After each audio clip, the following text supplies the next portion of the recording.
बिस्मिल्लाहिर्रहमानिर्रहीम। अस्सलाम वालेकुम। कैसे हैं आप? आई होप के बिल्कुल ठीक होंगे। प्यारे प्यारे बहन भाइयों, मेरी कोशिश होती है कि मैं आपके लिए जो भी रेसिपीस लेकर आऊँ वो बहुत ही आसान और मज़ेदार हो। आप किचन में मौजूद सामान के साथ मज़ेदार रेसिपीस बना सकें और इसके मज़े से लुत्फ़अंदोज़ हो सकें। तो आज जो मैं आपके लिए रेसिपीस लाई हूँ वो है बची हुई रोटी का बहुत ही मज़ेदार और टेस्टी नाश्ता। इसको आप एक दफ़ा बनाएंगे तो हर रोज़ जानबूझकर रोटियां बचाएंगे। तो आइए शुरू करते हैं। इसके लिए हमें चाहिए आलू उबले हुए 2 से 3 अदद। अगर आलू आपके पास स्मॉल साइज़ के हैं तो आप 4 से 5 अदद भी ले सकते हैं। आलूओं को उबाल कर इनका छिलका उतार लें और फिर इनको बारीक क्रश कर लें। आप आलूओं को क्रश भी कर सकते हैं और इनको मैश भी कर सकते हैं। आलूओं को अच्छी तरह मैश करने के बाद देखें आलू जो है वो इस तरह आप क्रश या मैश करें कि इनके अंदर गिल्टी जो है वो बिल्कुल ना रहे। हम आलूओं को बारीक क्रश कर रहे हैं। आलूओं को अच्छी तरह क्रश करने के बाद अब हम इसमें 1 अदद प्याज और 2 से 3 अदद हरी मिर्च इनको चॉपर में डालकर अच्छी तरह चॉप कर लें और फिर इसमें शामिल करें। प्याज और हरी मिर्च डालने के बाद अब हम इसमें नमक 1 चम्मच शामिल करते हैं। नमक डालने के बाद अब इसमें खुश्क धनिया पाउडर 1 चम्मच शामिल करते हैं। खुश्क धनिया पाउडर के बाद अब इसमें ज़ीरा पाउडर 1 चम्मच और गरम मसाला पाउडर आधा चम्मच डालने के बाद इसमें चाट मसाला 1 चम्मच शामिल करें और फिर आधा चम्मच काली मिर्च डालें। इन सब चीज़ों को डालने के बाद अब इसको आलूओं के अंदर खूब अच्छी तरह मिक्स कर लें। सारे खुश्क मसाले को आलूओं के अंदर खूब अच्छी तरह मैश करें। आलूओं को अंदर इनको खूब अच्छी तरह यकजां करने के बाद अब इनको एक साइड पर रख दें। अब हमें चाहिए रोटी। हमारे पास है रात की बची हुई रोटी। दो रोटी जो है वो 5 से 6 घंटे पुरानी होनी चाहिए। इससे ज़्यादा आप पुरानी रोटी ना दें, इस तरह टूटने का खदशा होता है। आप रोटी को लें, इसके ऊपर आप आलू का मेज़ा जो तैयार करके रखा हुआ है वो आधा इसके ऊपर लगाएं और फिर इसको रोटी के ऊपर अच्छी तरह चम्मच की मदद से फैला दें। इसको चम्मच के साथ खूब हमवार करें और दबाकर इसको रोटी के ऊपर खूब अच्छी तरह लेप करें। लेकिन ख्याल रहे कि इसको लेप करते हुए ये ख्याल करना है कि इस पूरी रोटी को इसे लेप करें, लेकिन सामने वाला हिस्सा यानी एक साइड से थोड़ा सा खाली रखें।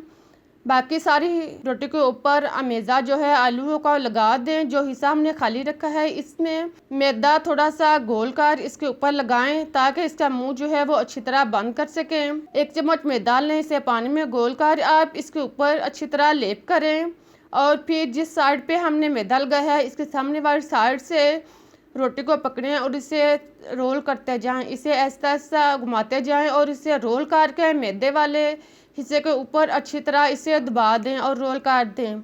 अब इसे थोड़ा सा दबाने के बाद इसे 15 से 20 मिनट के लिए छोड़ दें ताकि ये अच्छी तरह अपनी जगह पर सेट हो जाए।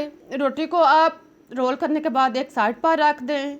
इस दौरान हम एक लैदा बोल में आधा चम्मच मैदा लेते हैं और मैदा लेने के बाद इसमें आधा चम्मच कुटी हुई लाल मिर्च और 1 चम्मच तिल वाइट और 1/4 चम्मच कलवंजी डालने के बाद अब इसमें 2 से 3 खाने के चम्मच हरा धनिया काट कर शामिल करते हैं। इन सब चीज़ों को डालने के बाद अब इसमें इतना पानी डालें कि ये गहरा सा मेज़ा तैयार हो जाए, जो ना ज़्यादा गहरा हो और ना ज़्यादा पतला हो, बल्कि नॉर्मल सा मेज़ा तैयार कर लें। अब इसमें हम नमक शामिल करते हैं। नमक डालने के बाद इसमें 2 चम्मच सूजी शामिल करें। इसको डालने के बाद आप मेज़ा चेक कर लें। अगर मेज़ा नॉर्मल है तो इसे रहने दें। अगर पानी की ज़रूरत है तो आप थोड़ा सा पानी और लगा कर इसे नॉर्मल हालत में मेज़ा तैयार करके एक साइड पर रख दे। हम रोटी देखते हैं। रोटी जो हमने बनाकर रोल करके रखी हुई थी, देखें वो अपनी जगह पे बिल्कुल सेट हो चुकी है। अब हम इसको दरमियान से छुरी के साथ काटते हैं। रोटी को दरमियान से काटने के बाद इसको एक टुकड़ा लें और फिर इसके छोटे छोटे टुकड़े जो हैं करते जाएं। इसे तकरीबन इस साइज़ के टुकड़े में काटते जाएं।